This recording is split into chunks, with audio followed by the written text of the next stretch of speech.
হাইটা যাইতেছে। বলেন দুইজন কি ইহুদি রাস্তা দিয়ে হাইটা যাইতেছে? বলেন না, একটু কথা বলেন।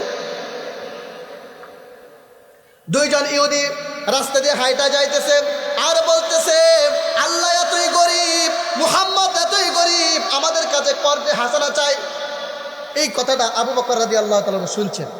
শুই না আমরা আমাদের প্রত্যেকটা মসজিদের মধ্যে খতিব সাহেব পরে আরহামু উম্মতি বি উম্মতি আবু বকর রাদিয়াল্লাহু তাআলা আনহু, এর অর্থ আরহামু ইসমে তাবজিলে সিগা, আরহামু অর্থাৎ আবু বকর রাদিয়াল্লাহু তাআলা সবচাইতে বেশি নরম দিলের মানুষ ছিল। সেখান থেকে শিক্ষণীয় বিষয় কি? মুমিন যারা আছে স্থানকাল পাত্র বেজে নরম থাকবে, স্থানকাল পাত্র বেজে আবার গরমও হবে। মুমিন আবার গরমও হবে। আবু বকর রাদিয়াল্লাহু তাআলা আনহু রাস্তায় যাইতেছে, দুই ইহুদি বলতেছে, মুহাম্মাদের আল্লাহ এতই গরিব, আমাদের কাছে কর্জ চাই। এই কথাটা আবু বকর শুনেছে। শুই না আবু বকর সহ্য করতে পারে নাই, সাথে সাথে সেই ইহুদির গাল বরাবর আবু বকর থাপ্পড় মারছে। তারপরে নবীজির কাছে, নবীজি সাল্লাল্লাহু আলাইহি ওয়াসাল্লামের কাছে ইহুদি ব্যক্তি নালিশ নিয়ে আসছে। দেখেন এই যে ক্ষেত্রেও নবীজি ইনসাফ প্রতিষ্ঠা করেছেন। নবীজি দুর্নীতিবিদ ছিল না, নবীজি নীতিবান ছিল, ইনসাফ প্রতিষ্ঠা করেছে। আজকে যদি আমার দলের লোক হয় 7 খুন হইল মাফ, কি বলেন? দলের লোক হবে 7 খুন হইল মাফ, কিন্তু নবীজি এমনটা করে নাই।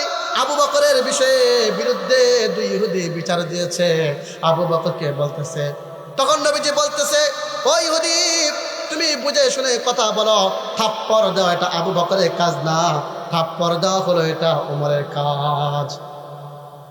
তুমি বুঝে শুনে কথা বলো, থাপ্পড় কি আসলে আবু বকর দিয়েছে না উমর দিয়েছে? কারণ ইয়া রাসূলুল্লাহ আবু বকরই দিয়েছে।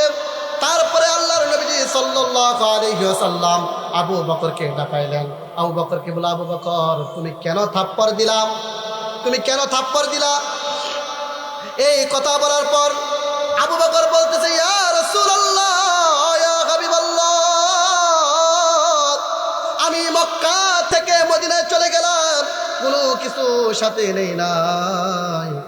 আমার মেয়ে আয়েশার বিরুদ্ধে অপবাদ দিয়েছিল মুনাফিকরা, আমি কষ্ট পাই নাই। কিন্তু নবী গো, আপনাকে নিয়ে যারা কটূক্তি করেছে, আল্লাহকে নিয়ে কটূক্তি করেছে, আমি আবু বকর সহ্য করতে পারি নাই। সহ্য না করতে পেরে আমি আবু বকর সেই ইহুদিকে থাপ্পড় মেরেছিলাম। তখন আবু বকর রাদিয়াল্লাহু তাআলা আনহুকে ইহুদি ব্যক্তি নবীজি বলল, আবু বকর তুমি সত্য কথা বলো। আবু বকর বলল, ইয়া রাসূলুল্লাহ, ইয়া হাবিবাল্লাহ, আপনি জানেন আমি মিথ্যা কথা বলি নাই, আপনি তো আমাকে সিদ্দিক উপাধি দিয়েছেন, আমি মিথ্যা কথা বলি না। নবীজি বলে, আবু বকর এখানে সিদ্দিক চলবে না, হাসা কথা কও। নবীজি বলতেছে এখানে সিদ্দিক চলবে না, হাসা কথা বলো, সত্য কথা বলো। আবু বকর বলতেছে, ইয়া